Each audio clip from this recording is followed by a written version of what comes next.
उसने हत्या करी है, उसको सजा होना चाहिए। और मैं तो बोलूँ उसको डायरेक्टली कोई भी ऐलान ऐसा नहीं हो कि इतने दिन का है या साल की 50 साल की सजा है, उसको डायरेक्टली फांसी होना चाहिए। राजा रघुवंशी की हत्या में सोनम रघुवंशी के शामिल होने के आरोपों के बाद पहली बार गोविंद रघुवंशी राजा के घर पहुंचा। इस दौरान गोविंद रघुवंशी ने दावा किया कि उसे इस हत्याकांड को लेकर कोई जानकारी नहीं थी। अगर उसे थोड़ा सा भी इस हत्या की प्लानिंग की भनक होती तो वह ऐसा नहीं होने देता। इतना ही नहीं, सोनम रघुवंशी का भाई गोविंद ने ये मांग की कि अगर उसकी बहन इस हत्याकांड में शामिल है तो उसे जेल ही नहीं बल्कि फांसी की सजा मिलनी चाहिए। वो संपर्क में होगी क्योंकि एजा एम्प्लॉई भी संपर्क में थी और बाद में मुझे इसका आइडिया नहीं है,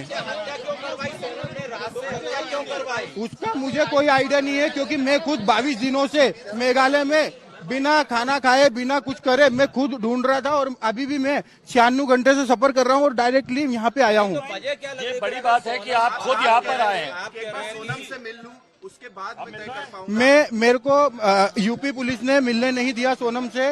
रात को 10:30 बजे मेरी मुलाकात उनसे हुई है, वो भी 2 मिनट के लिए मुलाकात करी, उसमें भी 25 पुलिस वाले थे। मैं उनसे कोई आंसर क्वेश्चन नहीं कर पाया। क्यों करवाई हत्या, क्यों करवाई इसका भैया अगर मुझे अनुभव होता तो मैं वहाँ तक पहुँचने नहीं देता चीजों को। मुझे अनुभव नहीं है हत्या का। राजा के भाई ने बोला है कि उसने शादी से पहले ये कहा था कि अगर मेरी शादी हुई तो इसका अंजाम बुरा होगा। ये आप सोनम की माँ से नहीं, ये चीजें गलत है। सोनम की माँ को अगर धमकी देते, सोनम की माँ को अगर बताते तो कोई भी माँ अपनी बेटी के लिए ये नहीं सोचती कि घर बर्बाद होता।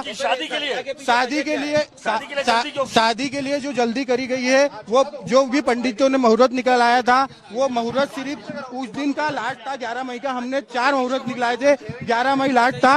और उसके बाद में भैया अरे यार भैया आप समझिए, मैं आपको प्रॉपर आंसर देने आया हूं और आप मेरे को प्रॉपर आंसर नहीं देने दे रहे हो। आप और आगे एक्स्ट्रा चल रहे हो। तो अगर आपको जवाब चाहिए तो मेरे से व्यवस्थित जवाब पूछ लो और नहीं चाहिए तो कोई दिक्कत नहीं, आप आपकी मनमानी कर लो। 3 साल हो गए उसको काम करते करते।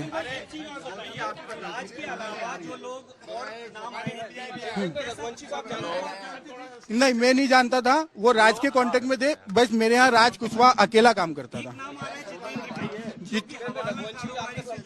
नहीं, कोई हवाला कारोबारी से नहीं जुड़ा हुआ है। जितेंद्र रघुवंशी मेरा भाई है और उनका मेरा मौसी जी का लड़का है, वो मेरा भाई है और उनका वो कोई हवाला कारोबारी से नहीं जुड़ा है।